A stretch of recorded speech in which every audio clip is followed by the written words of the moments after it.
सुष्मिता अपनी जेठानी शांति के साथ रहती थी। दिखाने को दोनों देवरानी जेठानी एक दूसरे से बहुत प्यार करती थी, लेकिन देवरानी जेठानी के बीच की लड़ाई उन दोनों के अलावा अगर कोई जानता था तो वो थे उनके पति।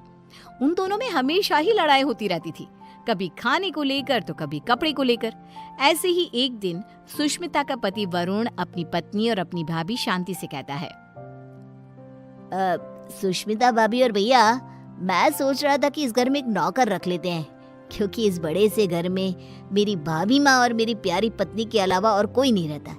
इस घर की सफाई करने में इन दोनों का कितना समय बीत जाता है, ये हमारे लिए खाना कैसे बना पाएंगी। तो मैं सोच रहा हूँ कि इस घर में एक नौकर को ले आता हूँ। वरुण, आइडिया बुरा नहीं है, लेकिन इन दोनों का झगड़ा देखकर मुझे लगता है कि हमें 2 नौकर रखने चाहिए। भैया, इतना बजट कहाँ है कि हम 2 नौकर रख सके। अरे आजकल नौकर कितने महंगे हो गए हैं। ये बात तो है। ठीक है, फिर 1 नौकर रख लेते हैं। हाँ, इस घर में नौकर ले आओ, लेकिन 1 नहीं 2, क्योंकि जो नौकर मेरा काम करेगा, मैं नहीं चाहती कि वही नौकर मेरी जेठानी का भी नौकर बनकर रहे। हाँ, मैं भी नहीं चाहती कि मेरा नौकर तेरा काम करे। हाँ, तो कह दीजिए ना जेठ जी को कि आपके लिए भी नौकर ले आए वो। हाँ, मेरा पति मेरे लिए नौकर तो ले ही आएगा ना, क्यों नहीं लाएगा।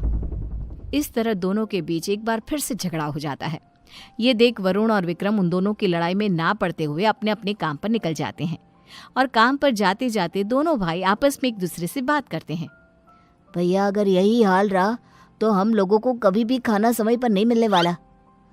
हाँ, तुम सही कह रहे हो वरुण, इसलिए आज शाम को ही हमें एक नौकर का बंदोबस्त करना होगा। इस तरह विक्रम और वरुण अपने काम पर चले जाते हैं, तो वहीं दूसरी तरफ सुष्मिता और शांति की बहस होती रहती है।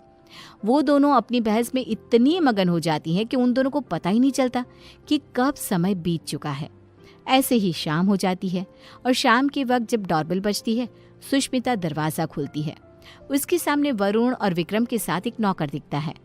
उस नौकर को देखकर सुष्मिता वरुण से कहती है, अरे वाह वरुण जी, आप तो आज सुबह नौकर की बात कर रहे थे, और देखो शाम को आप नौकर भी ले आए अपने साथ। पति हो तो ऐसा, वरना ना हो। सुष्मिता की बातें सुनकर शांति का गुस्सा 7वें आसमान पर पहुंच जाता है, जिसके बाद वो अपने पति के ऊपर चिल्लाते हुए कहती है, अजी आप क्यों नहीं लेकर आए? आपको दिखाई नहीं देता मैं कितनी थक जाती हूँ। अरे भाग्यवान, इस नौकर को मैं और वरुण हम दोनों ही लाए हैं। श्याम लाल किसी एक की चाकरी नहीं करेगा, बल्कि वो पूरे घर की सेवा करेगा। हाँ भैया, बिल्कुल ठीक कह रहे हैं। श्यामलाल, किचन ऊपर है, जाकर खाना बना दो। ठीक है साहब। श्यामलाल किचन में जा ही रहा था कि तभी शांति उसे रोकते हुए कहती है, अरे श्यामलाल, पहले तुम मेरा और विक्रम जी का खाना बना देना। इन दोनों को क्या है, इन दोनों का आराम से बनाते रहना, क्योंकि ये लेट नाइट्स होते हैं। ठीक है मैम साहब। अरे ऐसे कैसे? श्यामलाल, पहले तुम मेरा खाना बनाओगे। बेचारा श्यामलाल उन दोनों की बात में फंस जाता है।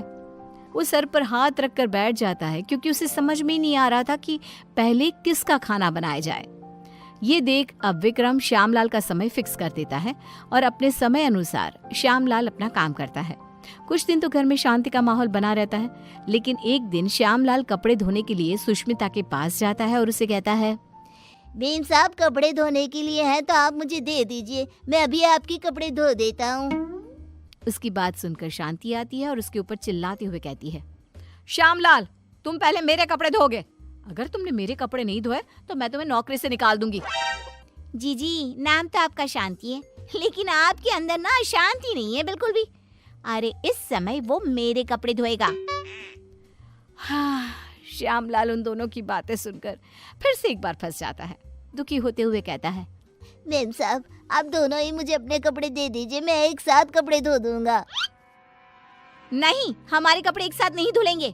नहीं, हमारे कपड़े एक साथ नहीं धुलेंगे। उनकी बात सुनकर श्यामलाल बेचारा एक बार फिर कंफ्यूज हो जाता है, और वहां से मुंह लटकाए नीचे किचन में जाकर काम करने लगता है। ऐसे ही समय बीतने लगता है, और एक दिन श्यामलाल शांति के कमरे में कुर्सी पर खड़ा होकर पंखे को रगड़ रगड़ के साफ कर रहा था। ये देख सुष्मिता नौकर के ऊपर चिल्लाते हुए कहती है, श्यामलाल, तुमने आज तक इस तरह से मेरे कमरे की सफाई तो नहीं करी। अरे ऐसी कौन सी मेहरबानी करी है जेठानी जी, जो तुम उनके कमरे की इतने अच्छे से सफाई कर रहे हो। श्यामलाल कुछ बोलता तभी शांति आ जाती है और सुष्मिता को जवाब देते हुए कहती है, देवरानी जी, आप कुछ नहीं बोल सकती क्योंकि अभी आपके कमरे की सफाई का समय नहीं आया है, तो आप मेरे कमरे में आकर अपना लेक्चर मत दो श्यामलाल को। सुष्मिता मुंह बनाते हुए वहां से अपने कमरे में चली जाती है। कुछ समय बाद श्यामलाल सुष्मिता के कमरे की सफाई करने आता है। सुष्मिता श्यामलाल से अपने दरवाजे को भी घिसवाती है और अपने शीशे को भी चमकवाती है। कभी अपने कमरे के फर्श को अच्छे से रगड़वाती है और इस तरह श्यामलाल पूरी तरह से फंस जाता है। उसे समझ में ही नहीं आ रहा था कि इन दोनों को कैसे संभाला जाए, लेकिन वो बेचारा करता भी क्या, मजबूर था। ऐसे ही एक दिन श्यामलाल बाजार से सब्जियां लेने जा रहा था, तभी वो खुद से कहता है, क्यों ना मैं एक ही समय पर दोनों मेम साहब की सब्जियां ले आऊं और दोनों को अलग अलग समय पर दिखा दूंगा कि मैं अलग समय पर यही सब्जियां लेकर आया हूँ। यही ठीक रहेगा। इस तरह श्यामलाल सब्जियों को लेकर आ जाता है, लेकिन जैसे ही वो घर में घुसता है वैसे ही उसके सामने सुष्मिता और शांति खड़ी होती है। ये देख श्यामलाल के पसीने छूट जाते हैं। ये देखकर सुष्मिता कहती है, क्यों श्यामलाल, तुम्हारे पसीने क्यों छूट रहे हैं? तुमने कोई गलत काम किया है क्या? श्यामलाल, मैंने कितनी बार मना किया था कि इसके काम के साथ मेरा काम नहीं करना, लेकिन तुमने फिर से वही किया ना जो तुम्हें नहीं करना था। इस तरह दोनों अब श्यामलाल को खरी खोटी सुनाने लगती है और इतना सुनने के बाद कोई नौकर उनके घर में काम कर ले, ऐसा तो हो ही नहीं सकता। इसलिए श्यामलाल ने जवाब देते हुए उन दोनों से कहा, मेम साहब माफ करना, लेकिन मैं आपके घर में और काम नहीं कर सकता क्योंकि एक ही काम दो दो बार करना बड़ा ही मुश्किल हो जाता है। अरे तो क्या तुम उसके पैसे नहीं ले रहे हो? उसकी ये बात सुनकर बेचारा श्यामलाल चुप हो जाता है और ना चाहते हुए भी उन दोनों का काम करना पड़ता है। अलग अलग समय पर एक ही काम 2 बार करता हुआ खुद को देख वो बहुत परेशान होता रहता है। परेशान होकर विक्रम और वरुण के पास जाता है और कहता है, साहब मैं और काम नहीं कर सकता, यहाँ एक ही काम 2 बार करना पड़ता है। अरे एक काम अगर कोई 2 बार करेगा तो परेशानी हो जाएगा ना, इसलिए मैंने अब ठान लिया है कि इतने कम पैसों में मैं नहीं काम करने वाला। अगर आपको काम करवाना है तो आप किसी दूसरे नौकर को ढूंढ लो। मैं तो यही सलाह देना चाहूंगा कि आप दोनों अपनी अपनी पत्नियों के लिए अलग अलग नौकर रखना, वरना उस बेचारे का भी मेरे जैसा ही हाल हो जाएगा। इतना कहकर श्यामलाल उनकी नौकरी उनको ही सौंप कर चला जाता है। इस तरह बेचारे वरुण और विक्रम परेशान हो जाते हैं। कुछ समय बाद उन दोनों की पत्नियां हॉल में आती है और अपने पतियों से कहती है, अरे श्यामलाल कहाँ है? अरे श्यामलाल कहाँ है? दोनों भाई एक दूसरे की तरफ देखते हैं और कहते हैं, वो काम छोड़कर चला गया, तुम दोनों ने उसके नाक में दम कर रखा था।